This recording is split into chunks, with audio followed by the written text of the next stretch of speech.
डांटेगी कौन, कह रहा है अरे आपके चरण इतने सुकुमार हैं कि आपके चरण में तो पुष्पों की पंखुड़ियां ही गड़ जाएंगी। इसलिए आप जिद न करें, हम भगवान का चिंता मत करो, भाई मैं बचा बचा करके चला जाऊंगा। तो मालीगण कहते हैं सरकार अभी तो और समस्या है।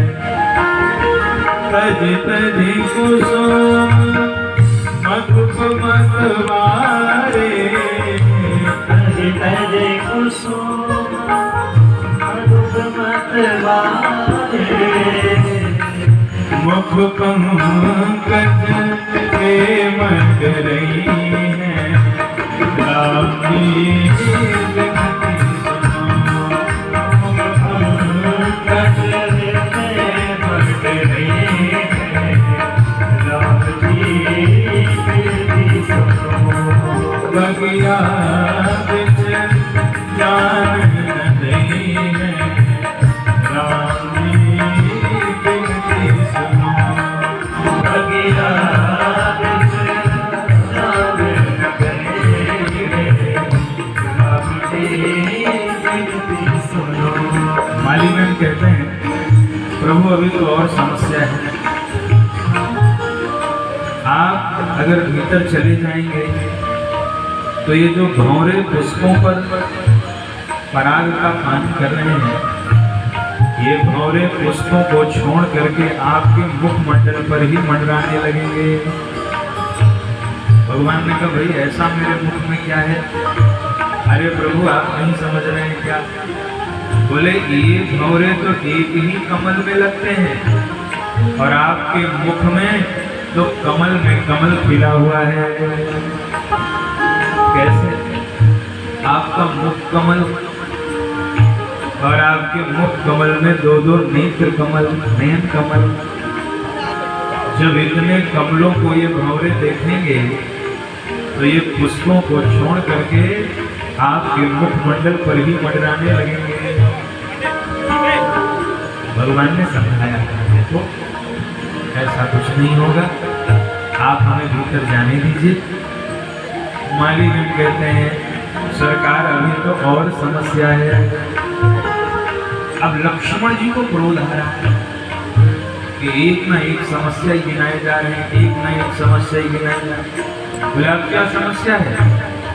मालीगण कहते हैं चरण छुअत उड़ गई शिला प्रभु, चरण छुअत गई शिला प्रभु, चरण छुअत गई शिला प्रभु, चरण छुअत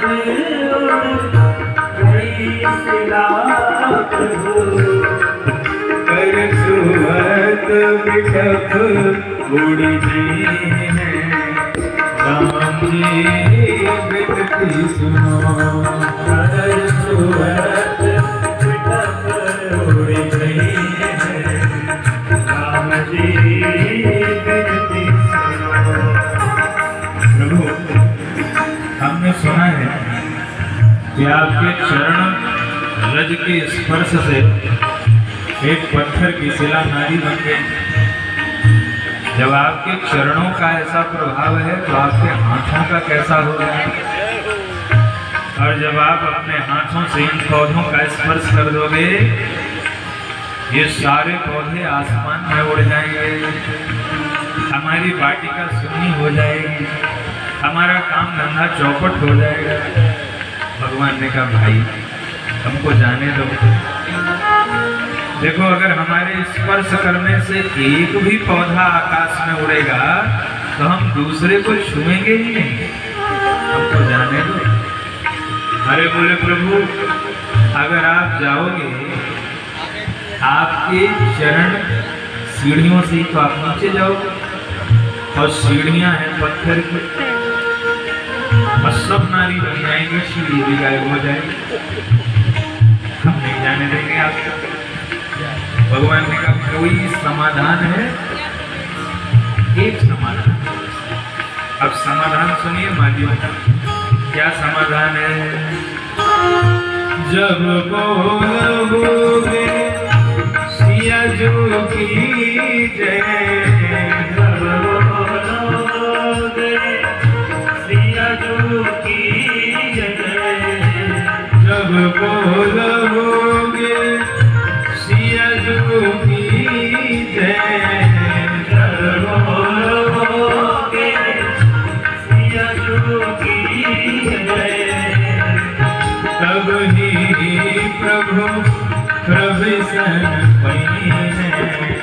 राम जी विनती सुनो, तब ही प्रभु प्रसन्न भये हैं। राम जी विनती सुनो, बगिया बिचर जान नहीं है। राम जी विनती सुनो, बगिया बिचर जान नहीं है। राम जी विनती सुनो, बगिया बिच जान नहीं है।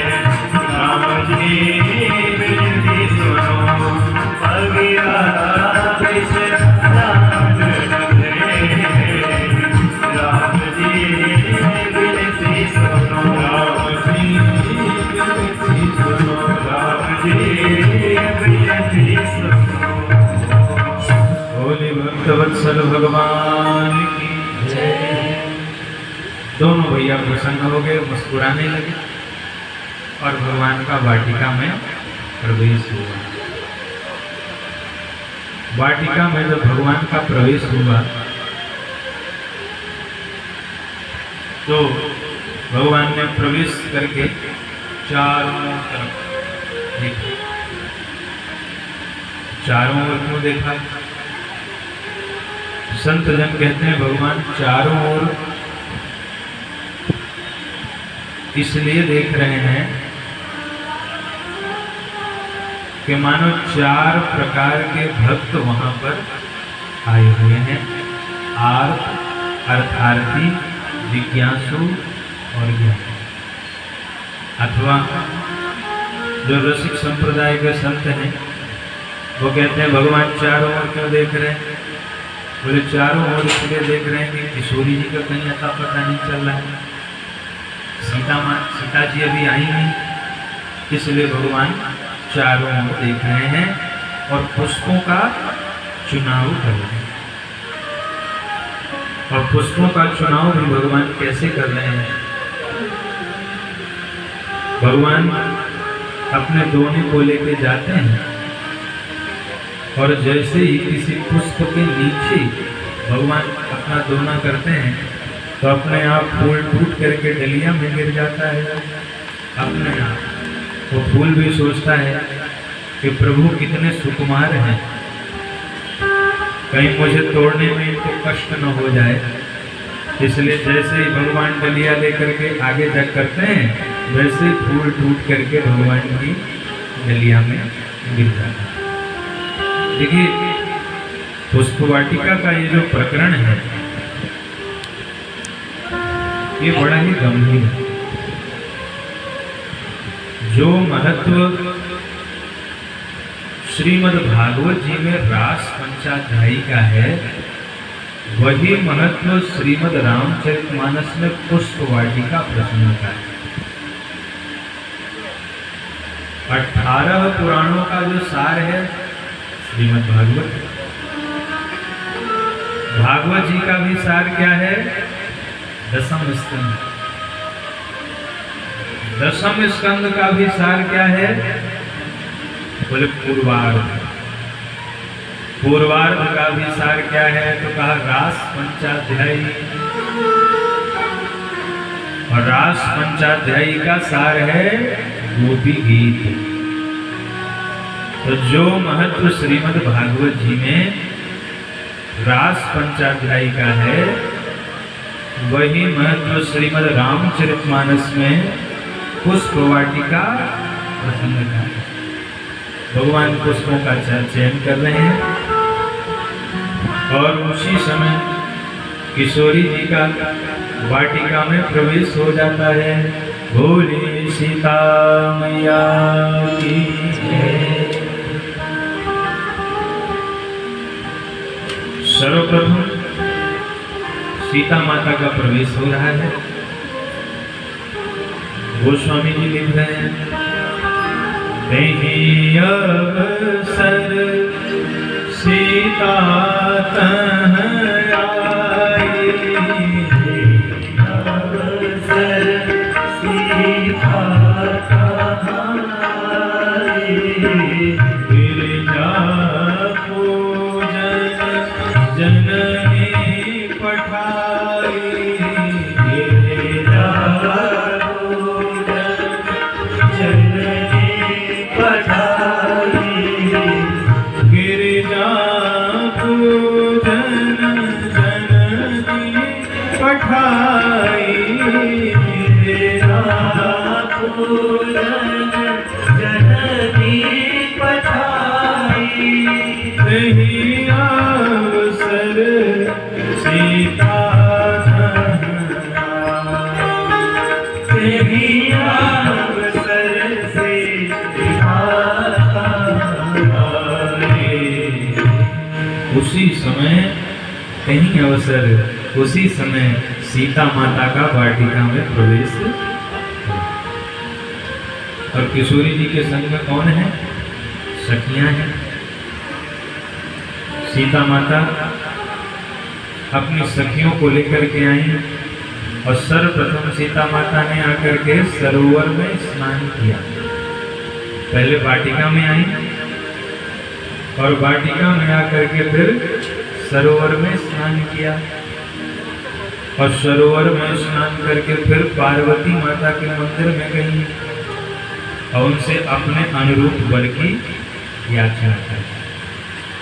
पहले मंदिर के पास में सरोवर, सरोवर के पास में ही मंदिर बनाए जाते हैं कि कोई व्यक्ति आए सरोवर में स्नान करे, मंदिर में दर्शन करे। तो वाटिका में सरोवर भी है और सर समीप गिरिजा ग्रह सोहा, और सरोवर के नजदीक है माता पार्वती का मंदिर। सरोवर में स्नान किया, फिर पार्वती जी का पूजन किया और अपने अनुरूप वर की याचना की। अब आनंद यहाँ से हो रहा है।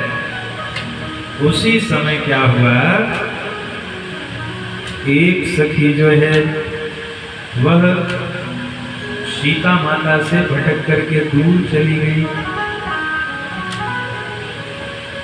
एक सखी सिय संग बिहाई, गई रही देखन फुलवारी। एक सखी सीता माता से दूर चली गई फुलवारी देखने के लिए, और तई दो बंधु बिलो के जाई, और उसने दोनों भाइयों को देख लिया, भगवान श्री राम को और लखनलाल को। तो क्या कर रहे हैं प्रभु? पुष्पों का चुनाव कर रहे हैं। कैसे? का डलिया लेके जाते हैं और फूल के नीचे डलिया करते हैं, फूल टूट कर अपने आप डलिया में गिर जाता है। इसी रीति से भगवान पुष्पों का चुनाव कर रहे हैं। अब लक्ष्मण जी ने सोचा, लक्ष्मण जी ने देखा कि भगवान पुष्पों को तोड़ रहे हैं और कलियों को छोड़ रहे हैं। तो प्रातः काल का समय है, कलियों के ऊपर ओस की बूंदें शोभायमान हो रही हैं। लखनलाल को लगा कि मानो आज ये जो कलियां हैं ये अपने दुर्भाग्य पर रो रही हैं। आज ये कलियां सोच रही हैं कि अगर हम भी खिले हुए होते तो आज हमें भी भगवान के कर कमलों के स्पर्श का सुख प्राप्त हो जाता। और लक्ष्मण जी ने, जीवाचार्य लक्ष्मण जी ने देख लिया तो भगवान तो पुष्पों का चुनाव कर रहे हैं और लक्ष्मण जी कलियों का ही चुनाव करने लगे, तोड़ने लगे।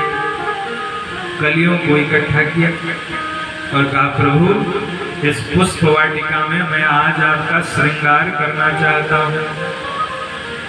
भगवान प्रसन्न हो गए और लक्ष्मण जी भगवान का श्रृंगार कैसे किए कहा जो कलियां थी उन कलियों को लक्ष्मण जी ने भगवान के सिर पर शोभायमान कर दिया। और संकेत कितना सुंदर निकला